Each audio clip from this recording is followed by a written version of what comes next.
حضرت سلمان فارسی رضی اللہ تعالیٰ عنہ آ گئے، کہتے ہیں اللہ کے رسول جی یہودیہ میرا مالک ہے یہودی، اس ظالم نے کہا 300 کھجور میرے کھیت کے اندر لگا دو، تم آزاد ہو، اور 408 تولہ سونا دے دو، تم آزاد ہو۔ پریشان فارس سے نکلا تھا،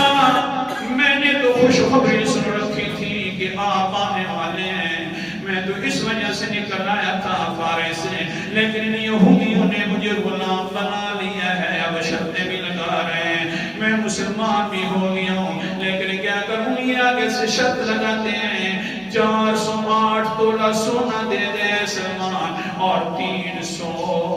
یہ جو کھجور ہے درخت یہ ہمارے کھیتوں میں لگا دے تو تم آزاد ہے۔ قال النبی صلی اللہ علیہ وسلم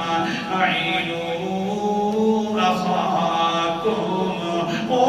مسلمانوں بھائیوں اپنے بھائی کی مدد کرنا شروع کر دو۔ حضرت سلمان فارسی فرماتے ہیں بس یہ اعلان کرنا تھا فَأَعَانُونِي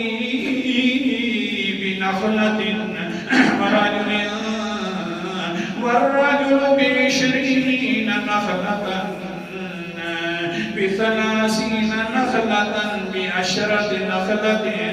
ہوا یہ کہ کوئی صحابی 30 کھجوریں لے کر آ رہا ہے، کوئی صحابی 20 کھجوروں کے بوٹے لے کر آ رہا ہے، بس آ ہی رہا